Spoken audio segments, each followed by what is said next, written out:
mentioned that the camp is John Franco's All-Star Baseball Camp. Your brother pitched for the Mets for 14 years. He compiled 276 of his 424 saves with the Met organization. He's fourth on the all-time saves list and first among left-handers. He's a four-time All-Star, and he's the only Met in the Hall of Fame as a relief pitcher other than Tug McGraw. So there's no question that he was always a fan favorite. We know that. He's your brother. Tell us, what were your emotions when he picked up the baseball and he pitched in a major league game for the first time for the Cincinnati Reds in 1984, Jim? That first game was, I believe, against the Atlanta Braves, if I'm not mistaken, in Atlanta. And he got himself into a little trouble. Got us a little nervous. But somehow he induced a ground ball double play to Dale Murphy. And the rest is history. Yeah.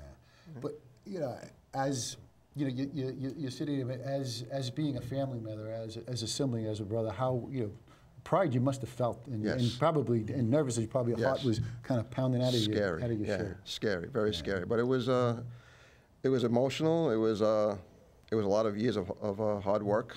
But to see it happening was a pleasure. It was fun. You know, I mean, it was scary and, you know, like you say, nerve-wracking, but it was fun.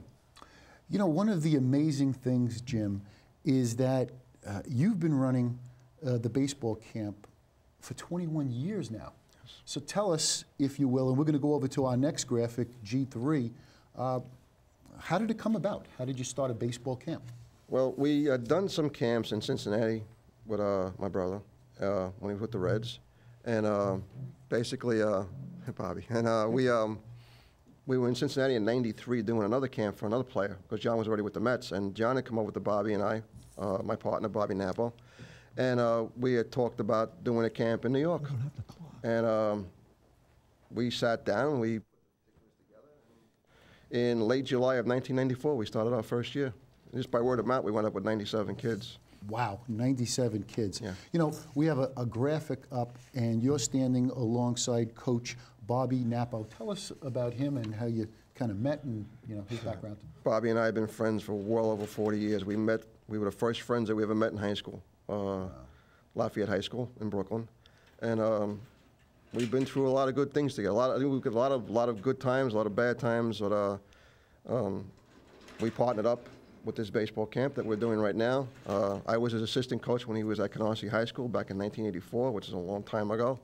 Mm-hmm. But him and I, we've done a lot together. I mean, he's second to none with, as far as coaching is concerned. I mean, and he puts the program together and does a great job doing it. Well, and as you mentioned, he's already achieved as a coach over 650, and probably by now he's probably working towards 700 yes. wins yes. as a coach. Mm-hmm. And Susan Wagner High School is very fortunate to have him. He has a great program that he runs yes. there. Yes, he does. Along with the camp that you run. Mm-hmm.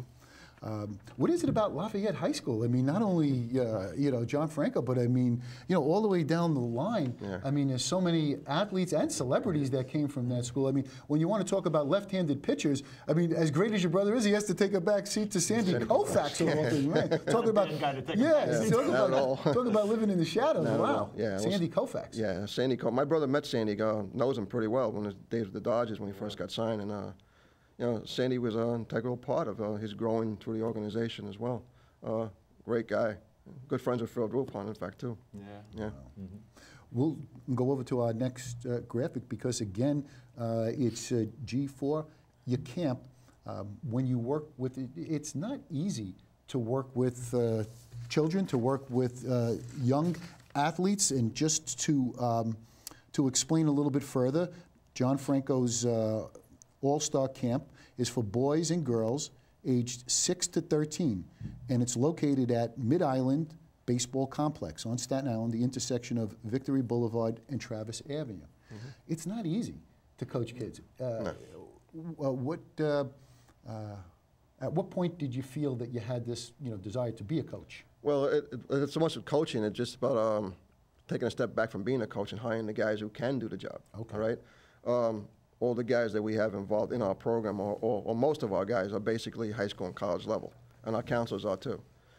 Coach Nappo, he does the interviewing of all the staff, and we make sure that these guys are not only coaches in their respective schools, but also their teachers as well. Because, you know, when you're dealing with kids, you've got 15 kids in a program, 15 kids per group. You know, you're dealing with 15 different individuals, so they have to have that type of a background. You know, it's really amazing. It mentions at your website, and we'll give the website out, francoscamp.com, so that's FRANCOSCAMP.com, that you've worked with or taught over 6,000, close to 7,000 kids over Yes. this 21 years. So Yes. you're a very, very successful camp. There's Yes, no sir. question about it. Without a doubt. We'll go over to our next graphic, and the other side of the game besides hitting is pitching. Anthony? You know, I was reading an article, Jim, just recently. It really made me kind of pause and give thought. It was about Tommy John surgery and the kind of almost epidemic proportions of injuries to major league, players. I'm not going to read all of them, but now the recent one was Matt Moore. He's the 13th one since spring training. The Atlanta Braves lost 2/5 of their starting pitchers, and on with Strasburg and Harvey. And, it just made me think about the kids. And I know, at the camp, with the jerk gun and everything, they must be so thrilled with every kid wants to be, throwing the hardest. But what do you think could be and should be done to protect these kids, that A, they don't overthrow, B, they don't throw curves and sliders too soon, and C, they don't get overly enamored with, the speed? Well, what we try to do is, one of the parts of the program that we have was called, we have a specialty program. That's something where the kids are allowed to go to play their favorite positions during the course of camp. And we don't use the gun on that, okay? What it basically is just the mechanics, the proper way of throwing, stay over the top, location, nothing more. Have to throw hard, just hit the glove, stuff like that. Yeah. But, it almost seems like the kids almost think that, the surgery has become so successful. They almost think, it's no big deal. If it happens, they'll repair it, better than ever, and I'll be back. But it's not the right thinking, right? We had Ed Randall on our show. Are you familiar with him from WFAN? Yes, absolutely, yeah. And he said that he knows Tommy John personally, and Tommy John is irate because he's more popular now because of the surgery than he was as a player. Exactly. And he didn't even invent the surgery, so he's actually taking credit for it. But they call it Tommy John surgery, but the inventor of the surgery just passed away, the surgeon, a few weeks ago. But he was saying that people were electing to have it done because it's just something, even if they didn't even need it. So the problem is compounded because not only are a lot of kids actually blowing out their arms, but some are electing to have it done because they think they're going to come back better. Right. Crazy. Yeah. Well, It really I think that there's no proper way. I mean, every organization probably has a different idea of how to take care of their pitchers. Some guys have, like the Mets, they have innings limits with their up-and-comings, right from A ball all the way up. Some organizations like to throw every day. I mean, there is no proper way. I mean, it just, like I said, it happens. It's just a wear and tear, I would say. I think my brother touched on many of the root causes. It's probably all of the above. But what jumps out at me is and you probably watch this very carefully also, when you watch the Little League World Series in Williamsport, you say, you see too many kids throwing curveballs at that age. And that was really a no-no when we were kids growing up. And I was a coach for a number of years, about 12 years on the CYO level on Staten Island, and I never let the kids throw curveballs. I said, you throw, a four-seam fastball, location.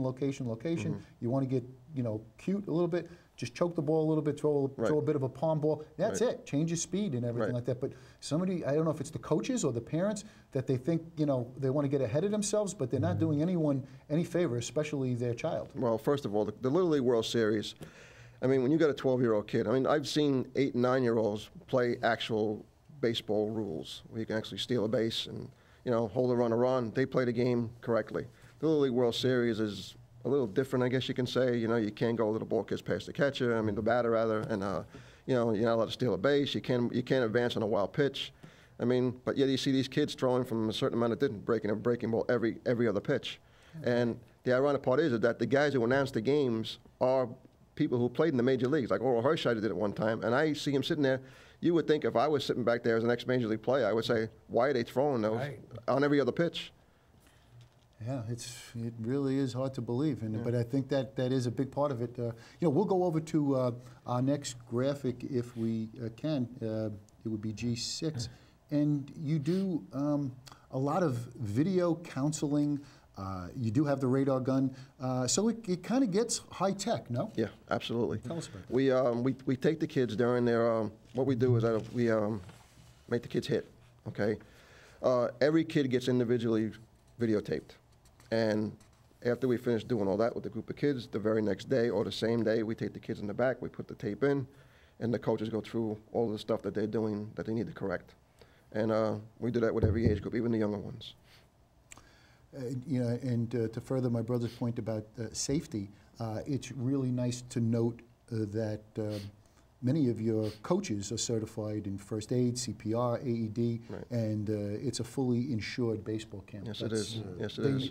Parents know Yes. that their children are in good hands Yes. when they turn them over to the Absolutely. Franco that's baseball important. camp. That Absolutely. really, Very really is. Yes, it is.